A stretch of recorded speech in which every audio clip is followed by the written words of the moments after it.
Bienvenue à l'École nationale de danse de Marseille. Ici, depuis 30 ans, on forme des danseurs classiques et contemporains de la primaire jusqu'au bac et plus. Préparez vos chaussons, vos collants et vos justes au corps. On va danser ensemble. Et développer, et je monte jusqu'en haut.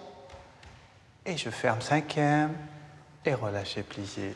Très bien.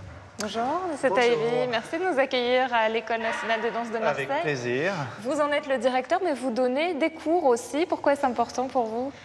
C'est très important, c'est ce que j'appelle la valeur ajoutée, elle est dans le studio. Les bureaux, c'est très important, l'équipe administrative, mais ce qui se passe dans le studio, c'est que je ne suis pas connecté. Et la façon de donner des cours à ces jeunes, là, déjà pour moi, c'est important, ça me dynamise un petit peu. Puis je reste en contact avec la pédagogie parce que je dois aussi diriger toute une équipe de professeurs sur l'axe pédagogique aussi. Donc il faudrait que je le pratique aussi autant, sinon beaucoup plus que... Ici, c'est un cours pour les garçons. Expliquez-nous un petit peu. Alors, c'est rare d'avoir des cours spécifiques. Ici, les cours de garçons en classique sont séparés. Chez les grands, il y a des cours aussi d'adage, des cours de portée, de partenaires, etc. Et donc, le fait de les avoir seuls, ça nous permet aussi d'avoir un travail spécifique pour garçons, avec une technique de garçon. J'ai de la chance d'avoir Hiroshi, notre pianiste, qui lui comprend très très bien la musculature masculine et qui nous aide beaucoup sur cette tonicité dont ces jeunes ont beaucoup besoin. Mais merci, alors on va vous laisser travailler et puis on se retrouvera un petit peu après. Bon cours. Au détour des couloirs, ces jeunes filles assistent aux cours des plus grands. Ils ont obtenu leur bac et ont encore 1 ou 2 ans de formation avant de passer professionnel. Et pied de terre, pied. Ce jour-là, auprès d'Agnès Lacombe, leur professeur de danse classique, le chorégraphe Julien Lestel. Ensemble, ils répètent l'une de ses créations, la pièce Concerto, qu'ils danseront 3 jours plus tard sur la scène de l'Opéra de Marseille. C'est une belle responsabilité quand même, hein, parce qu'on doit vraiment essayer de les amener au bout de quelque chose. En tout cas, ça ouvre sur autre chose pour eux. C'est beau de les voir progresser, de devenir des artistes-interprètes, on espère aboutis, heureux, épanouis. Il y a un double cursus ici à l'école, donc ils sont autant formés qu'en danse contemporaine qu'en danse classique, ce qui facilite aussi un peu les choses, parce qu'en contemporain, ils acquièrent, grâce à la danse classique, peut-être une précision plus évidente. Et nous, avec la danse classique, peut-être une mobilité aussi différente grâce au contemporain. Et donc là, ils sont en fin de parcours et on essaie de les emmener jusqu'au bout pour qu'on puisse, puis après, ils puissent passer des auditions et trouver un contrat professionnel. Le marché de la danse n'est pas facile, il faut vraiment s'expatrier, pas avoir peur de partir, être curieux, être courageux. Mais on a de beaux résultats sur ces classes, donc on encourage, on félicite. Parmi les 200 élèves de l'école, 10% viennent de l'étranger, comme Mao, arrivé du Japon il y a tout juste 1 an. Mon professeur de Japon connaît cette école, donc je viens ici. Et ça vous plaît?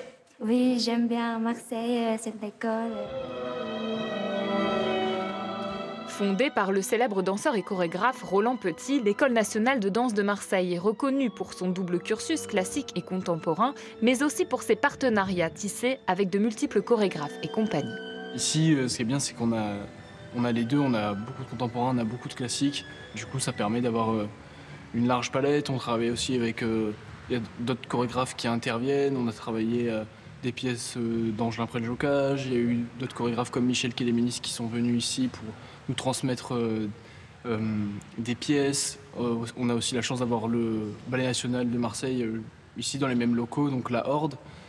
Donc c'est assez stimulant pour nous d'être ici et d'être de voir plein de choses. Il est 14h30, l'heure à laquelle arrivent les collégiens.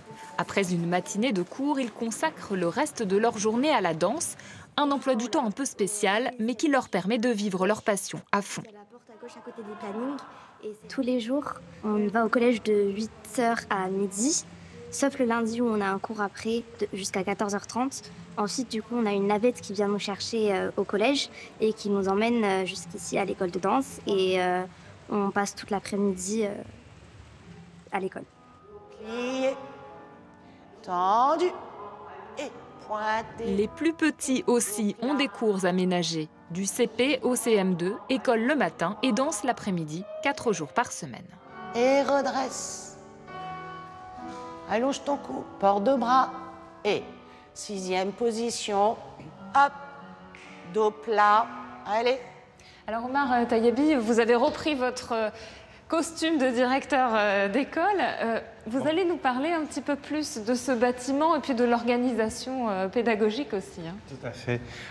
Alors, on se trouve dans ce bâtiment qui est dédié entièrement à la danse et on a la grande chance c'est de le partager avec le Ballet National de Marseille. C'est un plus d'avoir une offre qui soit pluridisciplinaire et qui soit plus sur une formation d'interprète, y compris le chant. D'ailleurs, cette année, on a intégré des classes de chorale, on a intégré aussi des classes de art plastique aussi, de savoir comment on peut être dans un travail de créativité autour de processus de création chorégraphique aussi.